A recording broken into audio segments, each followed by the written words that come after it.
2005 മലപ്പുറം സമ്മേളനത്തിന് ശേഷം പിണറായി വിജയൻ പാർട്ടിയിൽ കൂടുതൽ ശക്തനായിട്ടുണ്ട്. അന്ന് VS മുഖ്യമന്ത്രിയായിരുന്ന സമയത്തും പിണറായി വിജയനാണ് പാർട്ടി എന്നാൽ പിന്നീട് മുഖ്യമന്ത്രിയാകുമ്പോഴും പിണറായി തന്നെയാണ് പാർട്ടി.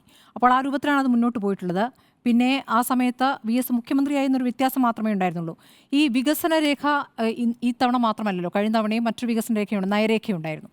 അപ്പോൾ പാർട്ടി സംഘടനാ റിപ്പോർട്ടിനപ്പുറം നയരേഖ പ്രധാനപ്പെട്ട ചർച്ചയാക്കുന്ന ഒരു രീതി കൊണ്ടുവന്നതും പിണറായി വിജയനാണ്. പിണറായി വിജയൻ മുഖ്യമന്ത്രിയായ ശേഷമാണ്.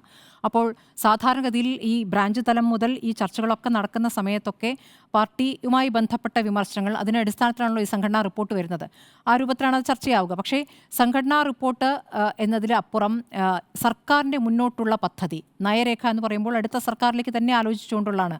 ഇനി ഭാവിയിൽ നമ്മൾ എന്തൊക്കെ ചെയ്യേണ്ടതുണ്ട് എന്നുള്ളതിൻ്റെ ഒരു ബ്ലൂ പ്രിൻ്റാണ് യഥാർത്ഥത്തിൽ ഈ സമ്മേളനത്തിലും ചർച്ച ചെയ്തത്. കഴിഞ്ഞ സമ്മേളനത്തിലും അതാണ്. അതിന് തുടർച്ചയായിട്ട് വേണം ഈ സമ്മേളനത്തിലെ ചർച്ചയെ കാണാൻ. ഇന്നിപ്പോൾ ഏറ്റവും ഒടുവിൽ ഇപ്പോൾ സമ്മേളനത്തിന് മറുപടി പറഞ്ഞുകൊണ്ടുള്ള മുഖ്യമന്ത്രിയുടെ പ്രസംഗത്തിലും കേന്ദ്ര സർക്കാരിനെ നിശിതമായി വിമർശിക്കുന്നു. നമ്മൾക്ക് കിട്ടേണ്ട തുക നൽകാത്തതിനെക്കുറിച്ച്, വിഹിതം നൽകാത്തതിനെക്കുറിച്ച് വളരെ വിശദമായി പറയുന്നു.